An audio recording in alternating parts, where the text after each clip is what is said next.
네, 저는 본 말씀 통하여서 우리 권능을 행하실 수 없더라라는 말씀으로 우리 말씀 나누기를 원합니다. 오늘 예수님께서 보면은요, 예수님의 고향을 찾아가는 그런 모습을 볼 수 있습니다. 근데 엄격하게 말하면 태어난 고향은 아닙니다. 예수님은 유대 베들레헴에서 태어났습니다.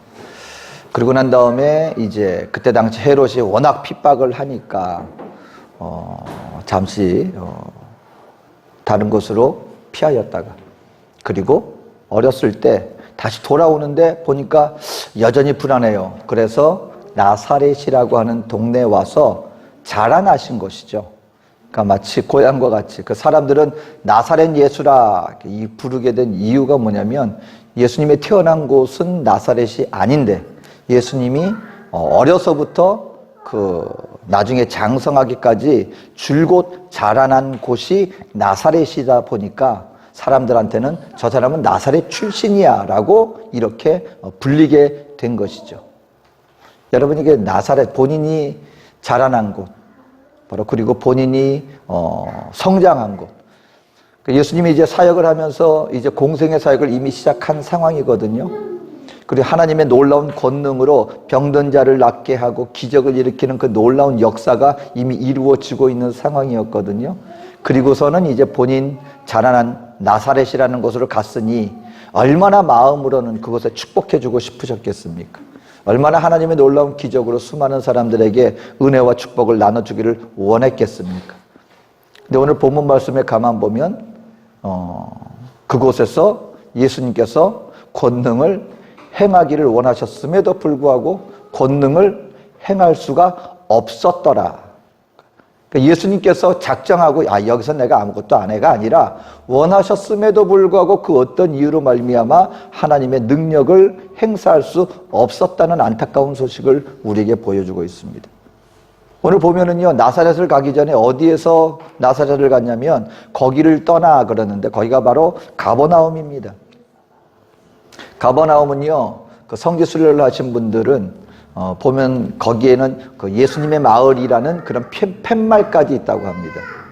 왜냐하면 예수님께서 거기서 아주 놀라운 능력으로 아주 활발하게 활동하셨던 곳이 가버나움이에요. 그러니까는 예수의 마을이다라는 이름까지 할 정도로 예수님이 많은 능력을 행한 곳이 가버나움입니다. 여러분, 가버나움 하면은 이제 우리가 가장 대표적으로 알고 있는 것이 야이로의 딸, 회당장 야이로의 딸, 죽었던 딸을 예수께서 살리시니까. 그래서 달리다굼이, 아이야 일어나라 해서 죽었던 아이를 살렸던 역사를 일으켰던 것. 그리고 12해 혈루병을 앓던 여인이 예수님의 옷깃을 붙잡고 그리고 나음을 받게 되었던 그 놀라운 역사가 있었던 곳. 거기가 바로 가버나움입니다. 그 놀라운 역사, 그리고 수많은 사람들에게 와서 예수님께서 은혜를 끼쳤던 그 가버나움. 그럼 나사렛이라는 동네는 그러면은 그 가버나움에서 멀리 떨어져 있느냐? 여러분, 요즘으로 보면은 차를 타면은 한 20분이면 갈 수 있는 곳이에요. 아주 가까운 곳에 마을 한 곳이 나사렛입니다. 근데 여러분, 이게 나사렛이라는 동네가요, 사실 보면은 왜 유대에서 나사렛에서 온 예수라 그러니까는 그때 지도자들이 뭐라 그랬어요? 나사렛에서 무슨 선한 것이 날 수 있겠느냐? 거기에 무슨 위인이 날 수가 있겠어? 라고 이렇게 놀리듯이 얘기를 하고 믿지 않았거든요. 근데 그럴만하다는 거예요. 왜냐하면 가버나움은 그래도 꽤 큰 동네였는데 나사렛이라는 동네는요, 오늘날 그 역사학자들의 지명을 찾는데 그 지명에 기록되지도 않을 정도의 굉장히 그냥 존재하는지도 알지 못할 만큼의 굉장히 아주 자그마한 그런 마을이었다는 것입니다. 그곳에서 예수님이 자라나셨다는 것이죠. 근데 그곳에서 예수님께서 와서 말씀을 전하시고 그리고 본인이 자란 곳에서 능력과 축복을 베풀어 주기를 원했음에도 불구하고 오늘 성경은 결론적으로 예수님이 이렇게 말합니다. 거기에서는 아무 기적도 행하실 수 없었더라. 행하지 않으셨더라가 아니라 행하실 수 없었더라. 여러분 정말 저와 여러분들은요, 우리가 한 해를 마무리하고 있지만 새로운 한 해를 우리가 준비하면서도요, 정말 우리 모든 믿음의 백성들이 하나님의 그 놀라운 능력으로 힘입기를 정말 원합니다. 우리 하나님에게는요, 세상이 줄 수 없는 것을 줄 수 있는 무한하신 전능하신 하나님이십니다. 그 하나님의 능력을 힘입는다고 한번 생각해 보세요. 우리 인생을 살아나가면서 내 힘으로만이 아니라 그 놀라운 하나님의 능력이 우리에게 역사되어진다고 한번 생각을 해 보십시오. 정말 우리 여기에서 우리 지금 이 시간 예배드리는 여러분 모두가, 우리 모두에게 이런 놀라운 하나님의 능력이 나타나지고 역사되어지기를 원합니다. 그러기 위해서는 하나님의 이런 능력을 우리 하나님께서 나타내기를 원하는데도 할 수 없는 그 뭔가가 있구나. 그렇다면 우리에게 뭐가 필요해요? 우리는 그와 같은 실수를 범하지 말아야지 하는 마음을 갖고 우리가 대한다면 반대로 넉넉하게 하나님의 능력을 체험할 수 있는 축복의 백성이 될 수 있지 않을까 하는 것입니다. 먼저 그렇다면 왜 이 나사렛 예수님과 어찌 보면 더 가깝고 더 많은 것을 받아 누릴 수 있는 그런 조건을 가지고 있었음에도 불구하고 안타깝게도 하나님의 능력을 나타낼 수 없었는가? 그 첫 번째 이유는 바로 이 나사렛 사람들은 예수님에 대한 관심 그 이상을 뛰어넘지 못했기 때문에 결국 하나님께서 능력을 행사할 수 없게 되었다라고 하는 사실인 것입니다. 오늘 본문 2절에 봅니다. 안식일이 되어 회당에서 가르치시니 많은 사람이 듣고 놀라 가로되 이 사람이 어디서 이런 것을 얻었느뇨? 이 사람의 받은 지혜와 그 손으로 이루어지는 이런 권능이 어찌 됨이뇨? 먼저 나사렛 사람들이 그러면 예수님이 그럼 능력을 행사할 수 있는 분이라는 것 사실을 몰랐는가? 전혀 예수님에 대해서, 예수님의 말씀에 대해서, 예수님이라는 존재와 그 예수님 안에 감추어진 그 내재되어 있는 능력에 대해서 몰랐는가? 그건 아니라는 것입니다. 오늘 회당에 보니까는 소위 말하는 예배를 드리는 거예요. 그때 당시에는 안식일에 회당장에서 말씀 교사가 말씀을 가르치는 거기에 이제 그 유대인들 사람들이 다 모여서 그 말씀을 듣지 않습니까? 오늘날의 어떤 예배와 비슷한 모양새예요. 거기에 보니까 수많은 사람들이 모였다 그랬습니다. 다시 말하면 예수님에 대한 소문이 들렸거든요. 야, 그 회당장 야이로의 죽은 딸을 살렸대. 12해 동안이나 혈루병 고치지 못했던 여인의 병이 고쳐졌대. 그리고 다른 마을에서는 그 귀신을 쫓아냈다는 얘기까지. 그래서 그 돼지떼 3,000마리가 바닷가에 다 수장되었다. 그 얘기까지 이미 사람들에게는 예수님에 대한 소문이 바닥에 퍼졌기 때문에 관심은 많았다는 것입니다. 예수님이 회당에 와서 말씀을 가르친다고 하니까 수많은 사람들이 모였습니다. 그리고 말씀이 뭔가 다르다. 그리고 예수님이 그 어떤 권능의 손길을 몰랐던 것이 아니었다는 것입니다.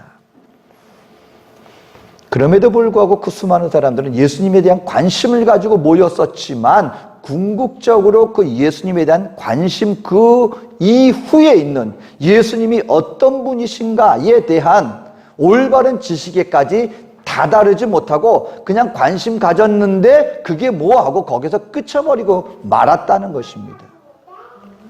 여러분, 수많은 사람들이요, 오늘날 많은 사람들이 왜 결국 주님 안에 나와서 왜 구원의 자리에까지 가지 못합니까? 왜 삶 속에 나타나지는 예수님의 그 놀라운 능력을 체험하는 자리에까지 왜 나아가지 못합니까?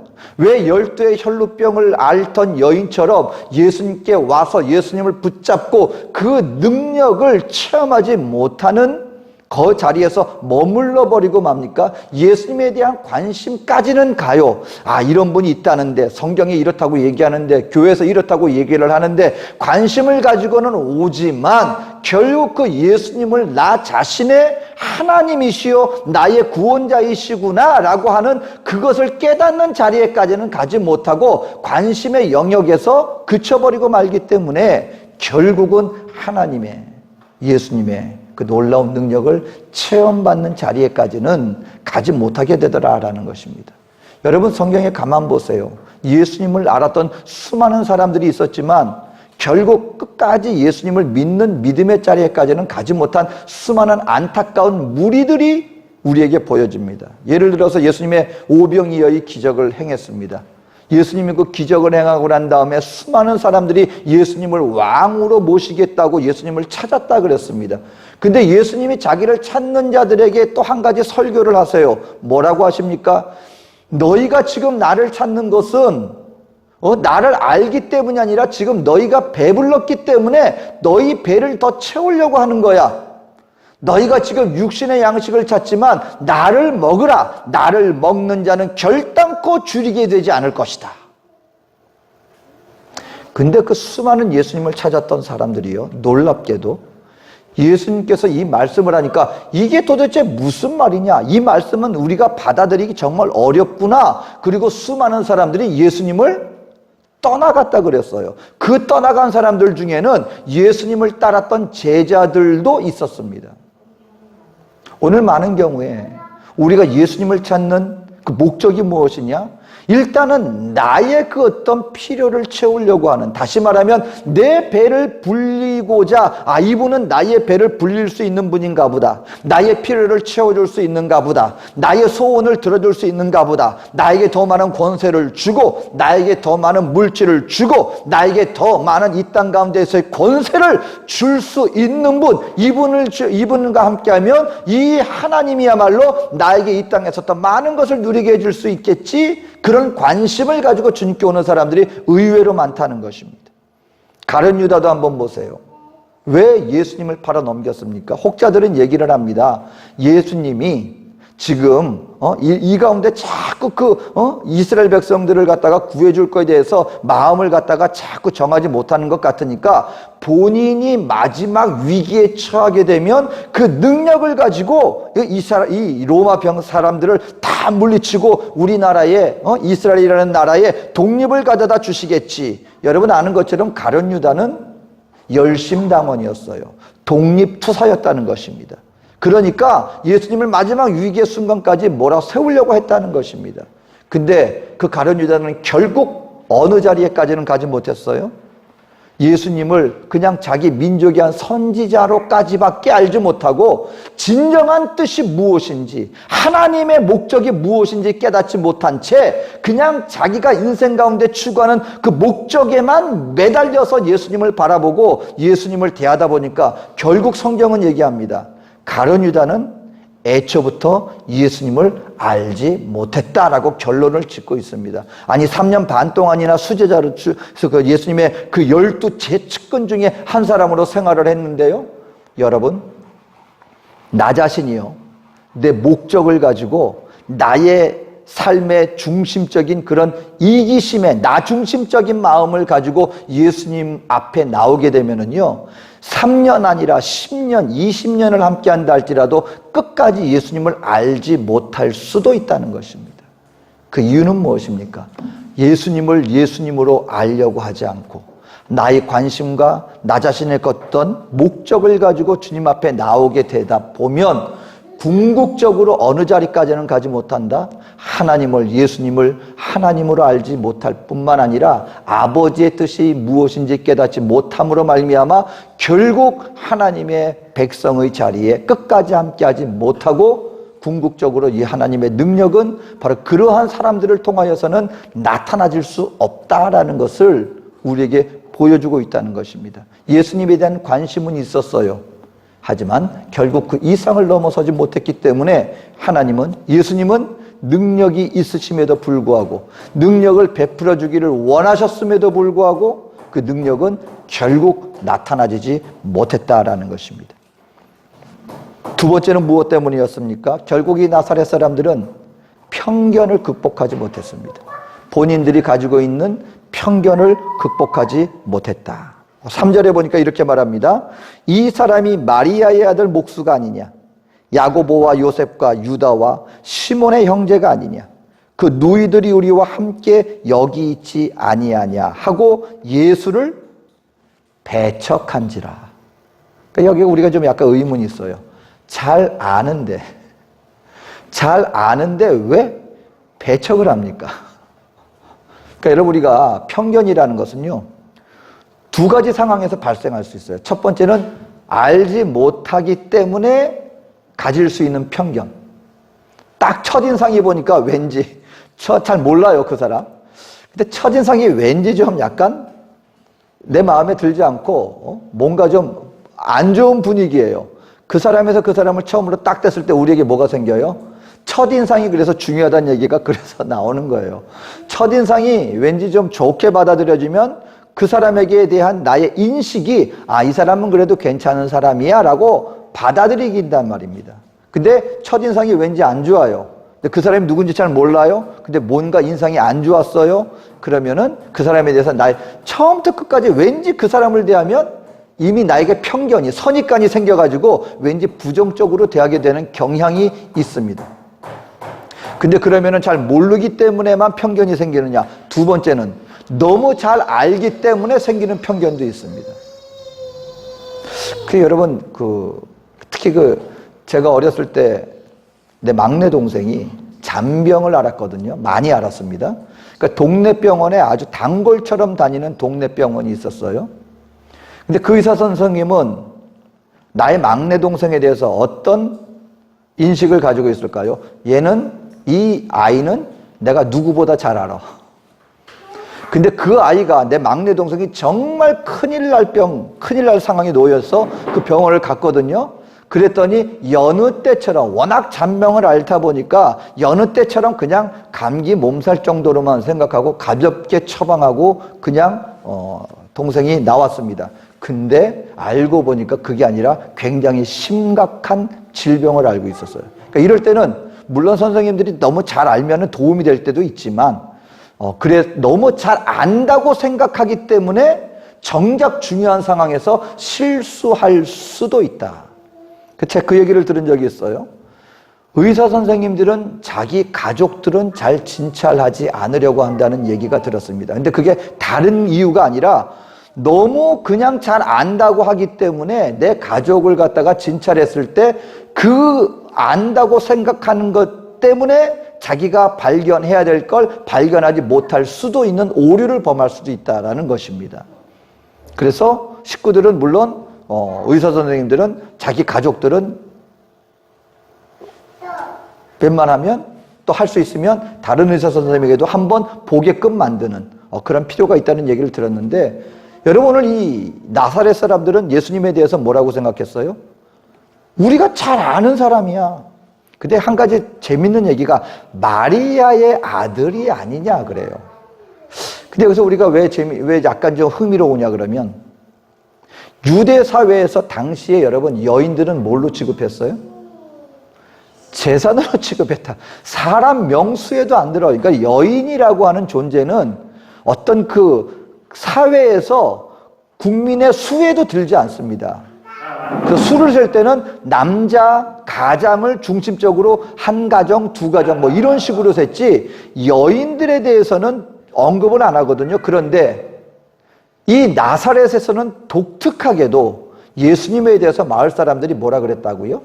마리아의 아들 아니냐. 그 말은 뭐냐면 두 가지 해석이 가능합니다. 첫 번째는 그 아버지 요셉은 많이들 추정하기를요, 그 아버지는 일찍 세상을 떠난 것으로 그렇게 추정이 되고 있습니다. 그래서 예수님이 맏아들로서 가정을 책임지는 그런 가장의 역할을 했을 것이다. 또 한 가지는 마리아가 출생에 대해서 나사렛 사람들의, 그러니까 마리아의 그 출산에 대해서 이 나사렛 사람들은 여전히 의문을 품고 바라보았을 것이다.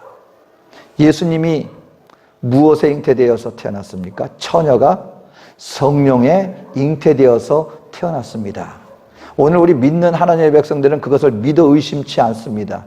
그리고 그랬기 때문에 예수님은 하나님이 될 수 있는 거예요. 인류를 대표한 죄를 지을 수 있는 무죄한 자로 태어날 수 있었던 거예요. 왜냐하면 사람의 피를 타지 않고, 죄인의 피를 타지 않고 성령으로 잉태하신 죄 없는 자로 태어나신 유일한 분이 됐기 때문에.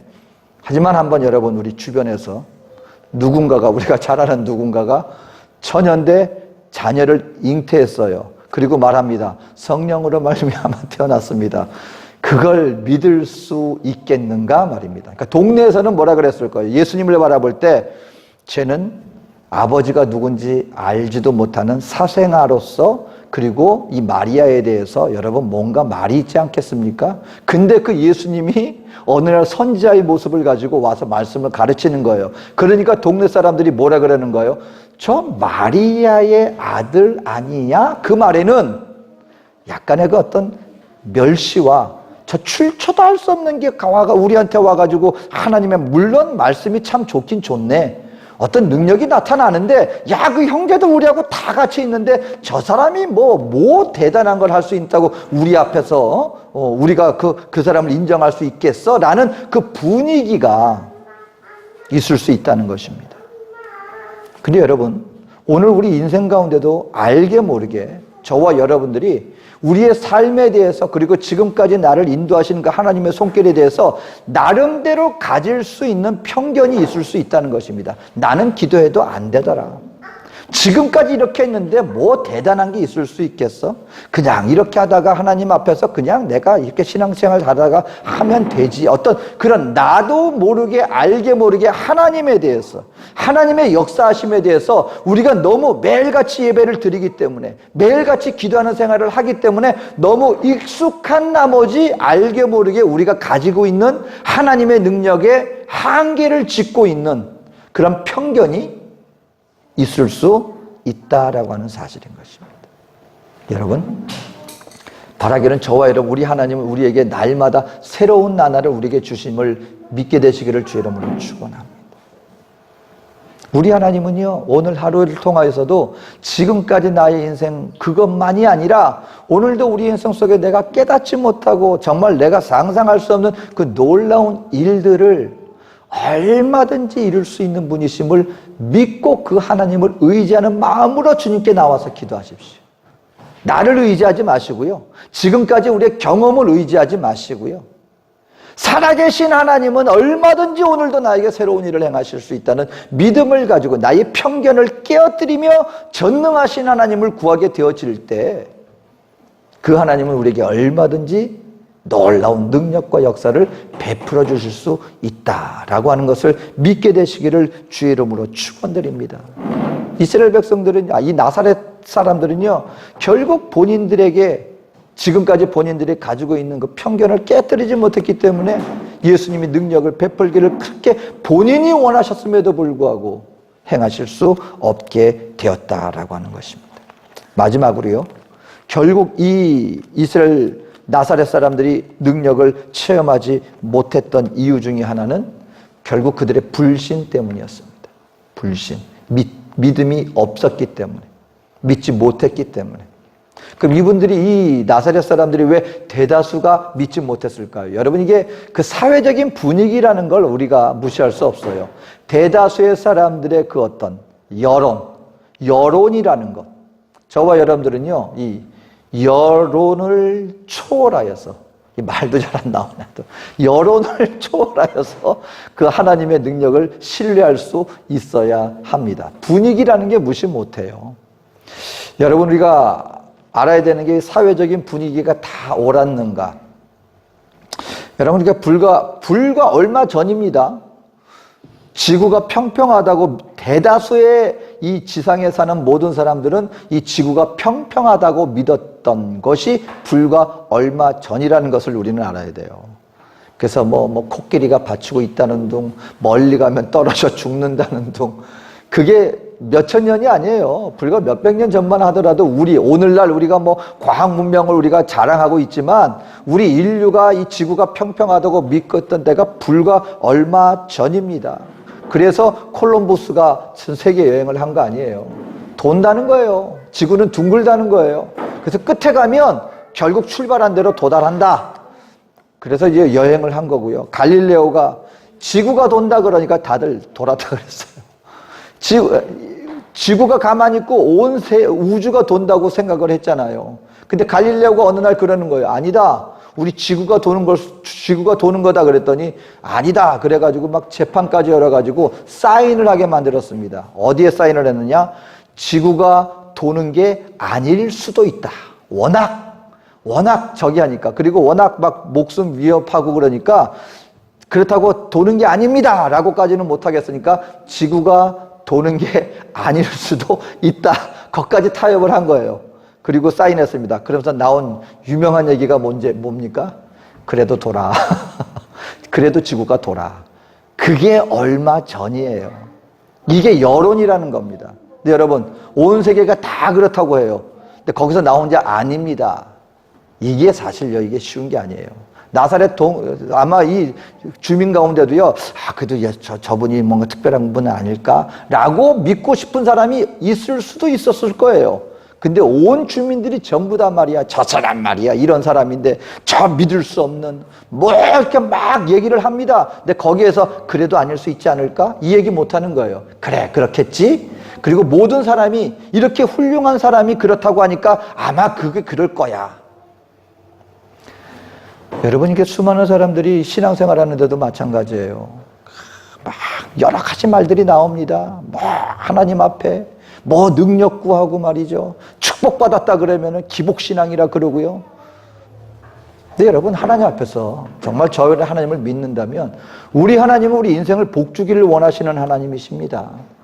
우리 하나님은요, 오늘도 기적으로 우리의 질병도 치유해 주실 뿐만 아니라 문제를 해결해 주시고요, 죽은 자도 살리시고요, 하늘의 해와 달도 멈추시고요, 우리의 모든 필요, 음식이 떨어졌을 때 여러분 사렙다 과부를 보세요. 여러분, 이게 다른 이 누가복음에도 이 똑같은 사건이 났는데 예수님께서 사렙다 과부 얘기했더니 그냥 이 사람들이 예수님을 갖다가 절벽에 떨어 죽이려고 아예 달려들었습니다. 이유가 뭔지 아십니까? 이 땅의 기근으로 모두가 고통당하고 있는데 하나님을 믿었던, 그것도 이방인 여인 한 사람만이 하나님께서 날마다 양식을 공급해 주시는 기적으로 말미암아 하나님의 기적과 은총을 입을 수 있었다. 그 얘기했더니 이방 여인, 이방 사람 축켜 세우고 본인들을 무시하는 얘기했다고 예수님을 갖다가 아예 낭떠러지에다가 떠들어 죽이려고까지 달려들었습니다. 뭡니까? 온 세상 사람들의 믿음이 없다 할지라도 오늘 저와 여러분들의 주님을 향한 확고한 믿음을 가지고 나가게 되어질 때 그 하나님은 그 믿음을 따라 복 주시는 능력이 하나님이시다. 우리 인생을 책임져 주신다. 여러분, 이제 마지막 때가 될수록 저와 여러분들이 뭘 깨어야 되는지 아십니까? 우리의 마음이 깨어있기 위해서 기도해야 돼요. 하나님 앞에 바라기는요, 우리 성경이 하나님을 향하여 우리 마음을 활짝 열고, 그리고 그 하나님 앞에 나와 우리가 믿음을 증거함으로 말미암아 정말 이 세상에서 마지막 때 우리의 마음과 심령 가운데 진리의 말씀으로 충만케 해주시고 성령으로 인도해 주시고 능력으로 복 주시는 그 하나님의 능력을 체험하고 능력으로 인도함을 받는 우리 저와 여러분 되어지시기를 주님의 이름으로 축원드립니다. 기도하겠습니다. 사랑과 은혜가 많으신 좋으신 하나님, 우리 하나님은 살아계신 하나님이시며 오늘도 능력으로 우리 가운데 역사하시는 좋으신 하나님이십니다. 오늘도 바라기는 나 자신의 목적을 위해 주님을 향하는 것이 아니라 성경에 있는 모습 그대로의 주님을 믿고 그 믿음으로 말미암아 하늘의 능력을 힘입어 살아갈 수 있는 생명과 진리의 주의 백성 모두가 되게 하여 주시옵소서. 모든 것을 인도하실 하나님, 채워주실 주님의 은혜를 감사드리며 예수님의 이름으로 기도합니다. 아멘.